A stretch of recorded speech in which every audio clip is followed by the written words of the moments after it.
C'est dans une apothéose spirituelle et citoyenne qui se sont clôturées ce dimanche 3 mai 2026 les activités du carrefour diocésain de la jeune fille à Luicha. Sous un soleil de plomb et dans une ferveur palpable, la célébration eucharistique de clôture a marqué le point d'orgue d'un week-end riche en enseignements et en émotions au sein de l'emblématique lycée Lubusha.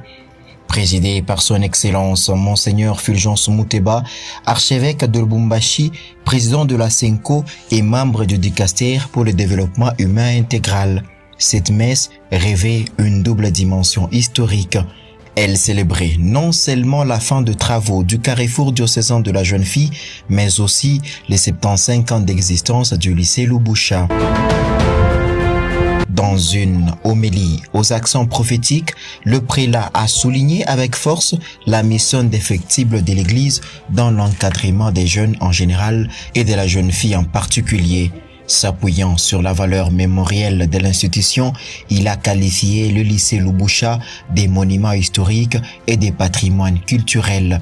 Dès lors, le message délivré devant un aéropage des dignitaires comprenant les honorables députés provinciaux élus de Kambouve, l'administrateur du territoire, le commandant de la police district de Kambouve, le Mwami chef de groupement Ngouba, le chef des terres Luicha et Kakanda et les filles venues du secteur rural, Likasi Lubumbashi étaient sans équivoque. Ce que nous avons entendu, c'est que les apôtres avaient convoqué l'assemblée générale. Ils se sont entendus. Ils auraient eu, si c'était aujourd'hui, peut-être auraient dit, bon, écoutez, on va se diviser.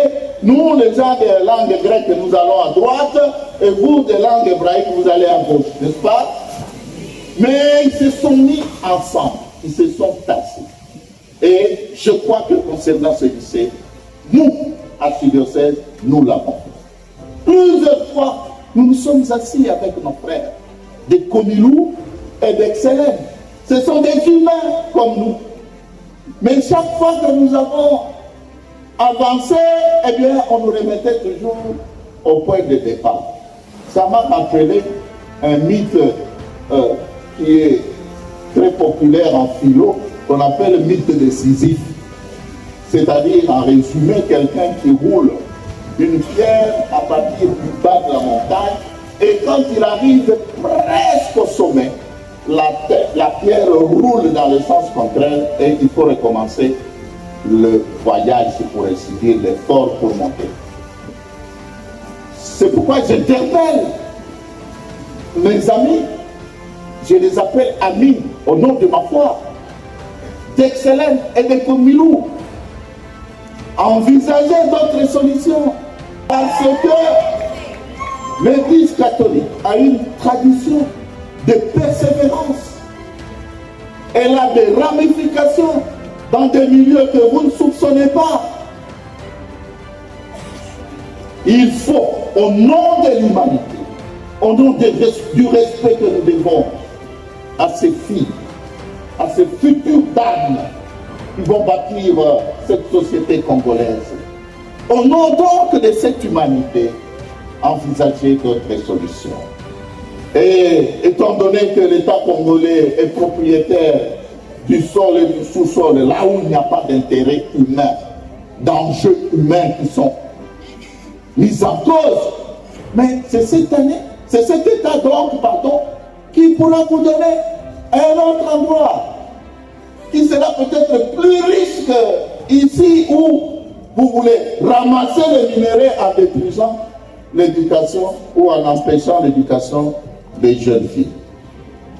Jeunes filles, parents, éducateurs, enseignants, responsables, décideurs, mettons-nous ensemble pour défendre ce but. Les 75 ans d'existence de ce patrimoine est une occasion pour affûter davantage nos armes. Et notre bataille ira jusqu'au bout. La victoire est certaine parce que nous sommes chez nous, au Congo. Parallèlement à ces plaidoyers institutionnels, la dimension sacramentelle a illuminé la liturgie. 14 lycéennes ont reçu le sacrement de l'Eucharistie. Ces moments de grâce faisant suite à une vigile de prière sous les étoiles de Lucha le samedi 2 mai dans la soirée où la spiritualité s'est faite palpable sous la conduite des aumôniers diocésains, sectoriels et décanaux. L'avant-midi du samedi 2 mai a été consacré à l'éveil de conscience face aux mutations. La première plénière, sous l'égide de l'abbé Robin Fallou, les participants ont été invités à dompter l'ère numérique pour en faire un levier de la pastorale synodale. Au-delà de la simple connectivité, l'enjeu de transformer la jeune fille en une influenceuse de l'évangile capable de bâtir la paix sur les réseaux, cette réflexion a été complétée par une seconde plénière axée sur Ora et Labora, exhortant les jeunes filles à allier dignité laborieuse et ferveur intérieure. Ces riches enseignements n'ont pas laissé sans mot le participante. Ça c'est très mouvementé. J'ai beaucoup aimé les thèmes d'aujourd'hui. Le premier thème, ça m'a beaucoup intéressé. Surtout le deuxième aussi, parce qu'on a encouragé les filles à travailler et à étudier et à prier.